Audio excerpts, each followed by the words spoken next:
તું પોતે જ નહીં છું, તું પોતે જ નહીં છું. વિતરાગ તને જ નહીં કે છે. બોલે હવે તું કહું હું જાણું કઈ રીતે કઈ રીતે કઈ રીતે સમજાવો? નિલેશ તાર નામ કે હા આ નિલેશ એ જ્ઞેય રૂપે તારે જયારે તું સમજાશે તને કે આ નિલેશ જ્ઞેય છે હા એવું તને સમજાશે ત્યારે તું જ્ઞાયક થયો હોઈશ. શું થયું? ત્યારે નાયક થશે. ત્યારે જ્ઞાયક થયું. જયારે નિલેશ જ્ઞેય રૂપે સમજાય ત્યારે આ જ્ઞેય છે તાર તું જ્ઞાયક થયો હોઈશ. શું? બરાબર. અને તેગડે જીતેન્દ્રિયજી એને ભગવાન એને પદવી આપે છે. પછી હો બાયડી વાળો હોય તો એને જીતેન્દ્રિયજી કે છે, એક બાયડી વાળો હોય તેને જીતેન્દ્રિયજી એમને એમ છતાં ત્યાગી હોય તો જીતેન્દ્રિયજી કે શું કે છે? જીતેન્દ્રજી બધી ઇન્દ્રિયો જીતી ગયું કે છે. આ જ્ઞેય તને સમજાશે ત્યારે તું જ્ઞાયક થયો, જ્ઞાતા થયો કહેવાય. એટલે તું જ્ઞેય છે વાત નક્કી છે. હા તને સમજાયું? હા સમજાણું. જ્ઞાની પુરુષો શ્રોતા થતા વાર નહીં, વક્તા થતા વાર નહીં, કારણ કે રેકર્ડ શરૂ છે. શું છે રેકોર્ડ કરો. આ રેકર્ડ બોલે છે? તને સમજાયું? ક્યાં રેકર્ડ બોલે છે? ના તું શું બોલું છું? હું જાતે બોલું છું. સારી રીતે આ રેકર્ડ છે. તને સમજાતું નહીં. તને મમતા છે કે હું બોલ્યો. ઓહો મોટા બોલનારા. પછી વકીલ ને કહીએ તાર કેમ આવો ત્યાં તું બોલ્યા? હું શું કરું છું કે મારાથી બોલી જવાયું. અરે હું તું બોલતો છો કે કોઈ બોલ્યું નહીં બીજું? શું કે બોલી જવાયું? બોલે છે નથી બોલતો? શું બોલતો? બોલાઈ જાય છે બોલી એટલે જવાયું. કોઈ બીજું બોલનાર છે. હા બોલાઈ જાય છે એટલે કોઈ બીજું બોલનાર છે. બધાની તે આ બધા પગના ઠોકા ઠોક કરે. કબીરો ગાય છે મેરી વાણી ખાંડે કી ધારા જો ઉતરે તો ગહે પારા કરતા. શું કે છે? કેવો રોજ કે છે? મેરી વાણી ખાંડે કી ધારા જો ઉતરે તો ગહે પારા. શું કે છે? તેને પાર ઉતરી જાય. હે? ખાંડાની ધાર ઉપર ચાલે તો પાર ખાંડાની ધાર જેવી મારી વાણી છે કે છે. પણ જો કઈ અન્મે ઉતર્યો તો પાર ઉતારીને સંસારની પાર ઉતારી દેશે. શું? સંસાર પાર ઉતારી હવે તો વેદાંત માટે છે. શું? વેદાંતિ વિતરાગ મત માં એ માન્ય નહીં કરે. શું કહ્યું? વિતરાગ મત શું કે છે? વાણી મધુર જોઈએ છે. શું કે? મધુર જોઈએ છે. હા, કડવી વાણી એ અહંકારી વાણી છે. કેવી છે? અને મધુર વાણી એ રેકર્ડ વાણી છે. કેવી છે? રેકોર્ડ વાણી. Exact record. તને સમજાયું રેકર્ડ છે એવું? તને શંકા પડે છે? શંકા નથી પડતી. કેમ વકીલ કહે છે હું શું કરું? એ તમારું નથી લેવું તેથી બોલી ગયો છે. મારું નથી, તું બોલનારો તું ને નથી. મારું બધો કર્યા કરે ફીમેલી તો હોય.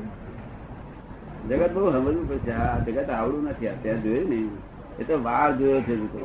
કેવું? એક જ વાર જોયો છે. આખા બધા પીએચડી સારું છે તારું. એક વાર નું પીએચડી તો બહુ થઈ ગયું. પીએચડી તો આપડે તો લગભગ કેટલા આવતા છે? 25-30 પીએચડી આવે છે. અને એમને પૂછ્યું તમારી અક્કલ ખરી? કેવી પીએચડી થયા તમે? અમારા માસ્તરો એવા હતા. આપડે લોકો માને છે બહુ પીએચડી. પીએચડી તમારે શું સમજો? પીએચડી એટલે એને ઘેર બહુ જોઈએ વ્યવહાર કેવો જોઈએ. પછી ઘેર આવડતું ના હોય પીએચડી કેમ કેવાય? આવડું જોઈએ કે ના આવડું? તમારો શું મત છે? હે કઈ ના જઈને તમે? ગામ મંગરોળ. માંગરોળ ના. હે માંગરોળ ના. માંગરોળ કાઠિયાવાડમાં કેવા આવ્યું? જુનાગઢની બાજુમાં બંદર છે ને? જુનાગઢ ની બાજુમાં. હે જુનાગઢ ની બાજુમાં. જુનાગઢની બાજુ. હા, જુનાગઢ આપડે ગયેલા. હા મંગરોળ રહીને જ ગયેલા આપડે. વેરાવળ ગયા હતા ને? હા. મંગરોળ વેરાવળ જુનાગઢ થી વેરાવળ ગયા. જેમ છે તેમ જ છે. એટલે અભિપ્રાય માંથી તારે હેલ્પ લાગે એવું પૂછે કે બધું તારું કામ કરી રહી છે.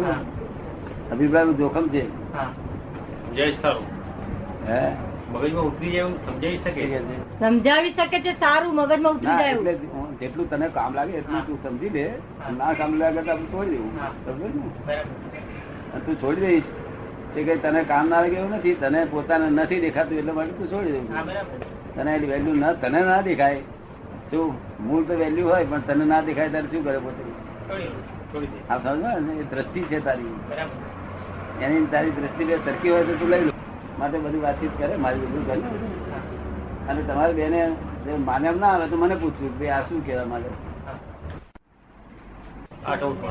ઉણા એટલે આ વાતચીત આજે કરી શકે. શું છે? અને પરપરિણીતિ નામે નથી, નિરંતર સપરિણીતિ સ્વરૂપમાં છે આ સમજમાં નિરંતર એક ક્ષણવાર નહીં, નિરંતર સ્વપરિણીતિ માટે સાંભળજે તું. આ સાંભળવા જેવું છે. તે તો છોકરો નાનો હતો જો ફક્ત હાથ પર અમારી સેવા કરી તેનું ફળ દો. અને બ્રહ્મચર્ય વ્રત મારી પાસે લીધેલું છે અને આખા જગત નું કલ્યાણ કરવાનું નિમિત્ત બનવાની પ્રાર્થના છે મારી પાસે. શું છે?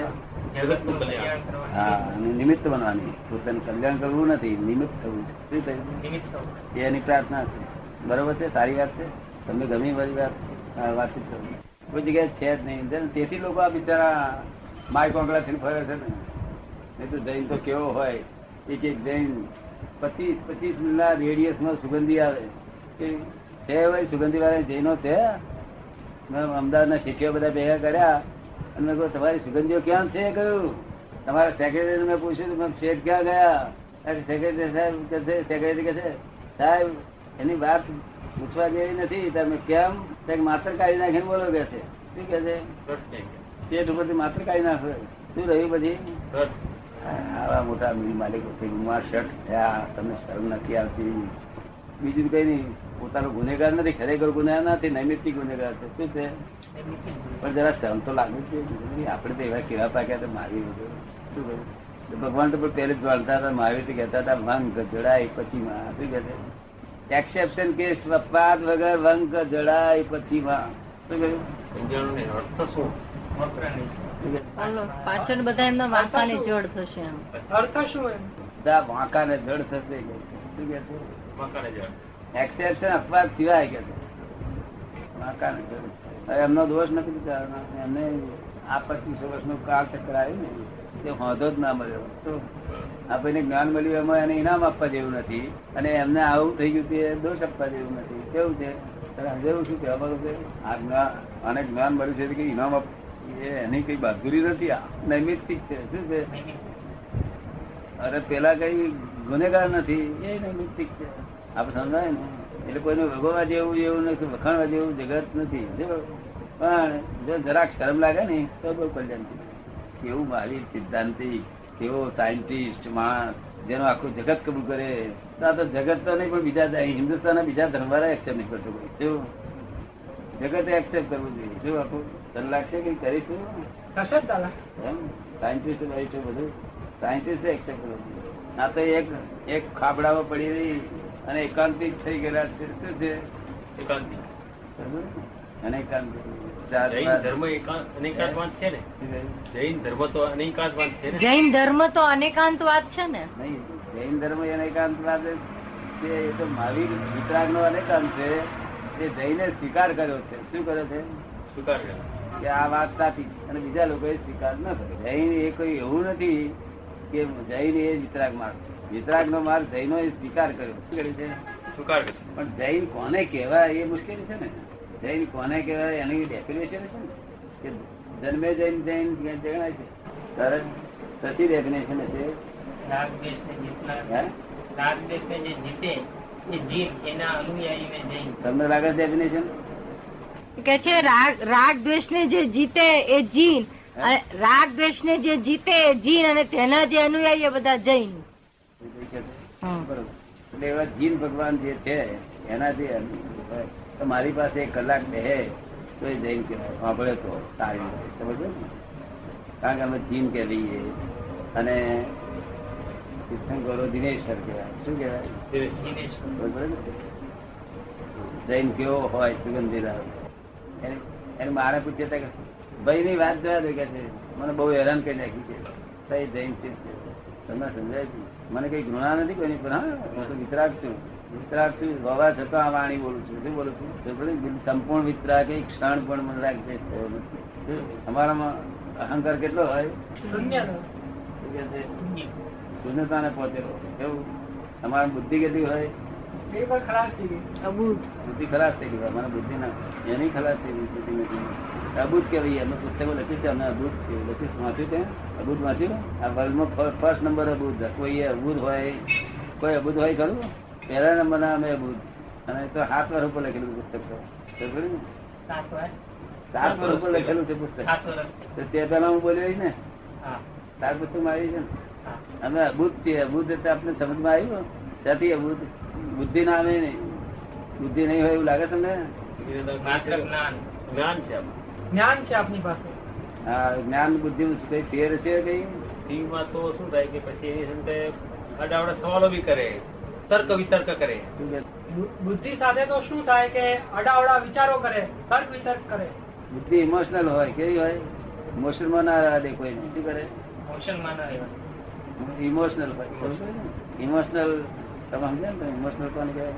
હવે આ ગાડી ઇમોશનમાં ના હોય ને ઇમોશનલ થાય શું થાય? સ્થગિત સ્થગિત સ્થગિત થઈ સ્થિર જાય. થઈ જાય. ઇમોશનલ થાય એટલે માણસ મરી જાય નહીં. ઇમોશનલ થાય એટલે કુદા કૂદ કરે ગાડી માણસ મરી જાય કે મરી જાય. આપડે તો ઇમોશનલ એટલે રગવાયા બગવાયા બધું ઇમોશનલ કહેવાય. બધું આ બધા જો કે આ રગવાયા નથી તે ઇમોશનલ છે. ઠંડા છે તે ઇમોશનલ છે. શું છે? શાંત છે, ગંભીર છે તે ઇમોશનલ. ગંભીર એ ઇમોશનલ ગુણ છે. શું છે? ઇમોશનલ.